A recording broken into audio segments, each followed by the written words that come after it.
Article number 14 में कहा गया इक्वालिटी बिफोर लॉ और the equal protection of the laws within the territory of India. भारत के सारे लोग बराबर हैं।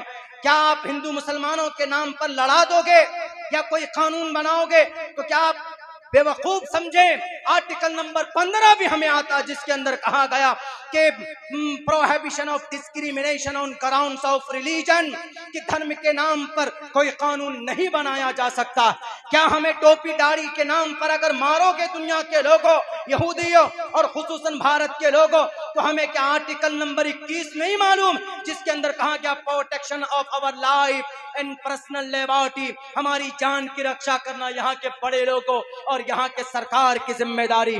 क्या हमारे मस्जिद, मदरसा, कुरान, इनके ऊपर कोई कानून बनेगा तो हमें आर्टिकल नंबर 25 नहीं मालूम है?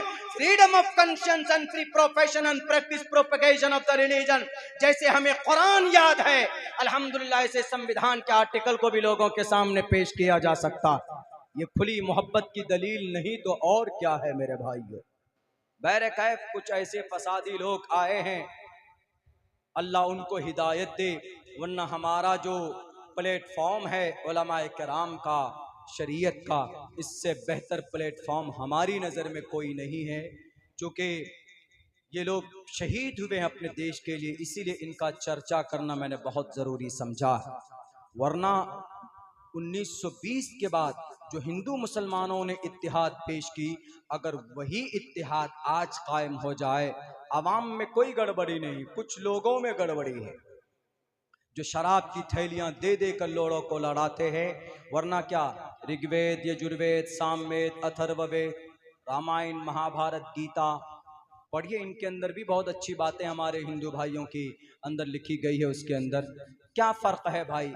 हम एक अल्लाह को मानते हैं, कुरान की आयत पढ़ते कुल हुवल्लाहु अहद अल्लाहुस समद लम यलिद वलम यूलद वलम यकुल लहू कुफुवन अहद।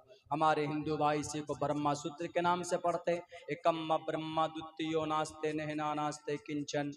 हम क़यामत की बात करते हैं कि भाई क़यामत आएगी, योम यफिरुल मरउ मिन अखीही व उम्मिही व अबीही व साहिबतिही व बनी। हर आदमी परेशानी के आलम में मुब्तला होगा। या अय्युहन्नासुत्तक़ू रब्बकुम इन्न ज़लज़लतस्साअति शैउन अज़ीम। क़यामत का अक़ीदा कुरान में है, यही अक़ीदा गुरुर पुराण में भी है।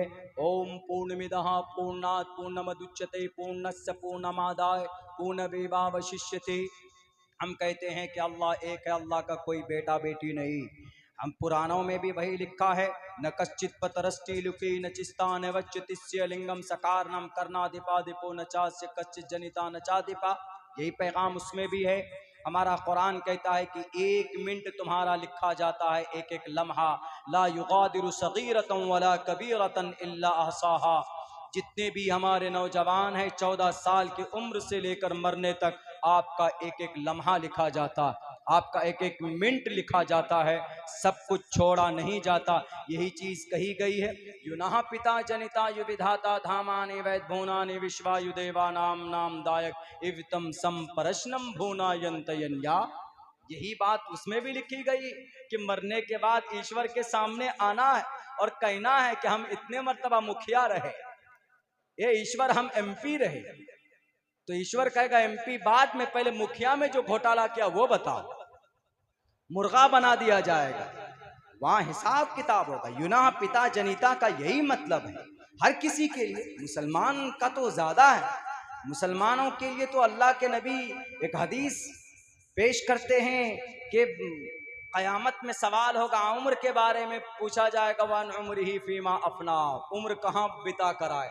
लेकिन हमारे जो नौजवान तबका जो सोशल मीडिया में एकदम मस्त पड़े रहते हैं, हर वक्त अपनी जवानी को बर्बाद करते हैं, उनके लिए भी कहा गया वन शबाबी फीमा अबला।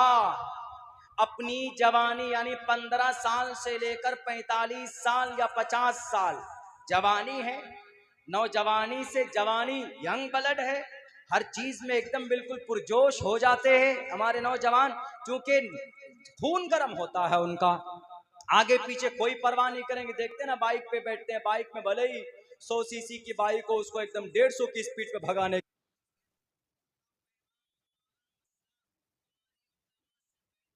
नहीं समझा सकता। आलिम दीन अपनी तरफ से कोई बात लोगों को नहीं कहता, यहां तक के नबी भी भाषा की बात नहीं कहता, बल्कि वमा यंतिकु अनिल हवा, जो अंबिया नबी और रसूल होते हैं वह अल्लाह की तरफ से बात, उनके पैगाम उन तक पहुंचता है तब वो बोलते हैं।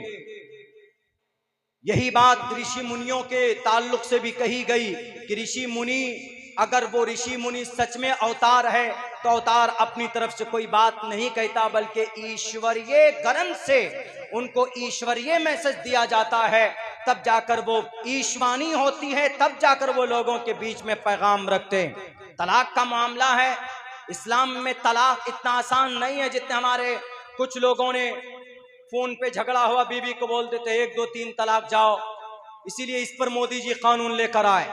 वरना इस्लाम में तलाक देने की जो खूबसूरती वो दुनिया के किसी धर्म में नहीं।